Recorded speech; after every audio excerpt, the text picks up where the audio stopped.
বাংলার বাড়ি প্রকল্পের আওতায় রাজ্য সরকার কিন্তু আবারও 16 লক্ষ পরিবারের ব্যাংক অ্যাকাউন্টে 1,20,000 টাকা করে পাঠাতে চলেছে, যার প্রথম কিস্তি 60,000 টাকা ডিসেম্বর মাসে ব্যাংক অ্যাকাউন্টে চলে আসবে। তবে এখানে কিছু প্রশ্ন রয়েছে। প্রশ্ন নং 1, আমরা কিভাবে আমাদের নাম চেক করব? আমাদের নাম লিস্টে রয়েছে কিনা আপনি কিন্তু মোবাইল নাম্বার দিয়ে চেক করতে পারবেন।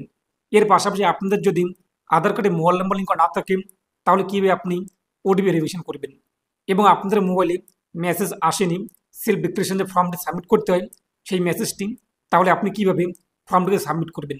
যদি আমরা ফর্মটি সাবমিট না করে থাকি তাহলে কোনো সমস্যা হবে কিনা। আর আপনি যদি এখনো পর্যন্ত ভিডিওতে লাইক না করে থাকেন অবশ্যই লাইক করে দিন, পাশাপাশি চ্যানেল সাবস্ক্রাইব করে পাশে ক্লিক করে নোটিফিকেশন রাখুন পরবর্তী ভিডিও সবার আগে পাওয়ার জন্য। আর আপনি যদি ভিডিওটি ফেসবুক পেজে দেখে থাকেন অবশ্যই ফেসবুক পেজটিকে ফলো করুন, আর অবশ্যই ভিডিওটি প্রত্যেককে শেয়ার করে জানিয়ে দিন। তো ইতিমধ্যে আপনারা কিন্তু আপনাদের রেজিস্ট্রির মোবাইল নাম্বারে একটি মেসেজ পেয়েছেন, যেখানে আপনাদের বেনিফিশিয়ারি আইডির পাশাপাশি একটি কিন্তু লিঙ্ক দেওয়া হয়েছে। তো সেখানে আপনি ক্লিক করুন। আর আপনাদের যদি মেসেজ না আসে তো ভিডিওর ডিসক্রিপশন বক্স এবং কমেন্টে লিঙ্ক দিয়ে দিয়েছি, তো সেই লিঙ্কে ক্লিক করতে আপনি কিন্তু সরাসরি এই পোর্টালে আসতে পারবেন। তো দেখতেই পাচ্ছেন সেলফ ডিক্লারেশন মডিউল। তো এখানে রয়েছে প্রথমত ফোন নাম্বার। যদি আপনি মেসেজ চলে আসেন তো সেই লিঙ্কে ক্লিক করতে আপনার মোবাইলে ওটিপি চলে আসবে। আর যদি মেসেজ না আসে কমেন্টে যে লিঙ্কটি রয়েছে কিংবা ডিসক্রিপশনে যে লিঙ্কটি রয়েছে সেখানে ক্লিক করুন, এই পেজটি চলে আসবে। এরপর এখানে আপনি আপনার মোবাইল নাম্বার বসিয়ে দিন। তারপর যে গেট ওটিপি, তো গেট ওটিপিতে আপনি ক্লিক করুন। তো গেট ওটিপিতে ক্লিক করতে আপনার মোবাইলে কিন্তু ওটিপি চলে আসবে। এরপর ওটিপি আপনি এখানে বসিয়ে দিন। ওটিপি বসানোর পর ভেরিফাই ওটিপিতে ক্লিক করুন। যদি আপনাদের ওটিপি না আসে কিংবা একটি লেখা এরকম শো হয়ে থাকে তাহলে করণীয় কী রয়েছে আমি আপনাদের ভিডিওর মধ্যে জানিয়ে দেবো, অবশ্যই আপনি ভিডিওটি সম্পূর্ণ দেখুন। তো এই ভেরিফাই ওটিপিতে ক্লিক করতে পরবর্তী পেজটি আমাদের সামনে চলে আসবে। তো যেখানে কিন্তু আমাদের সেলফ ডিক্লারেশন, যেখানে আপনি আপনার নাম দেখতে পারবেন, অ্যাড্রেস দেখতে পারবেন, এরপর আপনাদের পিতা অথবা স্বামীর নাম দেখতে পারবেন। তার পাশাপাশি আপনি আপনার ব্যাঙ্ক অ্যাকাউন্ট নাম্বার, ব্যাংকের নাম, এরপর আইএফসি কোড এগুলো কিন্তু দেখতে পারবেন। যাদের গ্রামীণ ব্যাংক রয়েছে সেই গ্রামীণ ব্যাংক এখন পরিবর্তন হয়ে ওয়েস্ট বেঙ্গল গ্রামীণ ব্যাংক হয়েছে, তাই এরকম এখানে শো হচ্ছে, আপনি দেখে নেবেন। তারপর নিচে আপনি চলে আসবেন। তো নিচে আপনি দেখতেই পাচ্ছেন একটি কিন্তু বক্স রয়েছে, অর্থাৎ আমাদের আধার কার্ড ভেরিফাই করতে হবে। ভেরিফাই ইউজিং আধার ওটিপি, এই বক্সে আপনারা টিকমার্ক করবেন। তো এই বক্সে টিকমার্ক করার পর রয়েছে অ্যাকসেপ্ট, এই অ্যাকসেপ্টে আপনি ক্লিক করবেন। তো অ্যাকসেপ্টে ক্লিক করতে পরবর্তী পেজটি চলে আসবে। পরবর্তী পেজে আমাদের আধার অথেন্টিকেশন কমপ্লিট করতে হবে।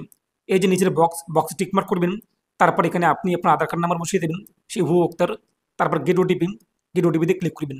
আর গেট ওটিপিতে ক্লিক করতে আধার কার্ডে যে মোবাইল নাম্বার লিঙ্ক রয়েছে সেই মোবাইল নাম্বারে ওটিপি আসবে। ওটিপি আপনি ওটিপির বক্সে উল্লেখ করে দেবেন। তারপর হচ্ছে ভেরিফাই ওটিপি, এই ভেরিফাই ওটিপিতে ক্লিক করবেন। তবে এখানে একটি প্রশ্ন, যাদের আধার কার্ডে মোবাইল নাম্বার লিঙ্ক করা নেই তাদের কিন্তু অবশ্যই আগে আধার কার্ডে মোবাইল নাম্বার লিঙ্ক করতে হবে।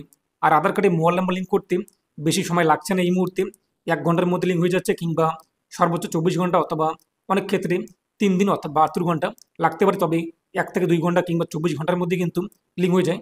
তারপর আপনি এই কাজটি কিন্তু সম্পূর্ণ করতে পারবেন। তো ওটিপি আপনি বসিয়ে দেবেন, তারপর আপনি ভেরিফাই করে নেবেন। ভেরিফাই করতে দেখতেই পাচ্ছেন একটি লেখা শো হচ্ছে ইউডিআইএন জেনারেট সাকসেসফুলি, আমাদের কিন্তু আবেদন কমপ্লিট। এখন আপনাদের সামনে যদি এরকম এটি প্রোগ্রেস শো হয়ে থাকে কিংবা 1-2 মিনিট আপনারা অপেক্ষা করবেন পরবর্তী পেজটি আসে কিনা। যদি না আসে পেজটিকে আপনি এখানে রিফ্রেশ করে নেবেন। তো রিফ্রেশ করতে দেখতেই পাচ্ছেন আমাদের কিন্তু আবেদন কমপ্লিট। এর পাশাপাশি আপনি নিচে ইউডিএন নাম্বারও দেখতে পারবেন। তো আপনাদের কিন্তু এই কাজটুকু করতে হবে, না করলে আপনারা কিন্তু টাকা আপনার ব্যাঙ্ক অ্যাকাউন্টে নাও পেতে পারেন। তাই অবশ্যই আপনি এই কাজটি সম্পূর্ণ করে নেবেন। এবং এখানে আরেকটি প্রশ্ন, এই যে সাবমিট করার পর কোথাও কোনো কিছু আমাদের কিন্তু জমা করতে হবে না। এখন প্রশ্ন যে আপনি কীভাবে চেক করবেন যে নাম আপনাদের রয়েছে কিনা, এই যে 16 লক্ষ যে ঘর দেওয়া হবে পরিবারকে সেখানে আপনাদের নাম রয়েছে কিনা। আর তা জানার জন্য ভিডিওর কমেন্টে এবং ডিসক্রিপশনে যে লিঙ্ক দিয়ে দিয়েছি তো সেই লিঙ্কে ক্লিক করুন, এই পেজটি চলে আসবে সেলফ ডিক্লারেশন মডিউল যে প্রথমে দেখিয়ে দিয়েছিলাম। এরপর এখানে আপনি আপনার মোবাইল নাম্বার বসিয়ে দেবেন। তো মোবাইল নাম্বার বসানোর পর গেট ওটিপিতে ক্লিক করবেন।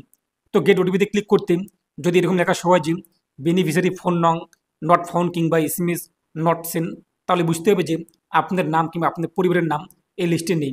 অনেক ক্ষেত্রে এমনটা হতে পারে যে কিছু কিছু জেলায় কিন্তু এখনও পর্যন্ত মেসেজ পাঠানো হয়নি। অনেকেই আগের ভিডিওতে কমেন্ট করেছেন। যদি আপনি দেখেন যে আপনাদের জেলাতে মেসেজ পাঠানো শুরু হয়েছে কিংবা আপনাদের ব্লকে মেসেজ পাঠানো শুরু হয়েছে, আপনাদের যে এলাকা কিংবা গ্রাম পঞ্চায়েত সেখানে বাকি অসংখ্য ব্যক্তির নাম একটা মেসেজ চলে আসছে কিন্তু আপনাদের আসেনি, তো আপনি এবার চেক করে দেখে নিন। যদি এরকম লেখা সবাই তার মানে বুঝতে হবে যে আপনার নাম কিন্তু লিস্টে নেই। তাই আপনি অবশ্যই দিদিকে বড় নাম্বার কিংবা সরাসরি মুখ্যমন্ত্রী যে হেল্পলাইন নাম্বার রয়েছে, এই যে হেল্পলাইন নাম্বার দেখতেই পাচ্ছেন আপনারা, দিদিকে বড় নাম্বারটি, এই নাম্বারে কল করে আপনারা আবেদন জানাতে পারবেন। এরপরে যখন পরবর্তীতে আবারও ঘর দেওয়া হবে তখন আপনারা কিন্তু ঘর পেয়ে যাবেন। আর অনেকেই আপনারা যখন ওটিপি ভেরিফিকেশন করতে যাচ্ছেন সেখানে লেখা শো হচ্ছে যে ওটিপি ইনভ্যালিড কিংবা ওটিপি ভেরিফিকেশন ফেল ইত্যাদি লেখাগুলো, তাহলে আপনারা কিছুক্ষণ পর ট্রাই করুন, অবশ্যই আপনাদের কিন্তু ওটিপি ভেরিফিকেশন সম্পন্ন হয়ে যাবে। আর এ নিয়ে আপনাদের মতামত কমেন্টে পেশ করবেন, আর অবশ্যই ভিডিওটি প্রত্যেককে শেয়ার করে জানিয়ে দেবেন। তো প্রত্যেকে ভালো থাকুন এবং সুস্থ থাকুন।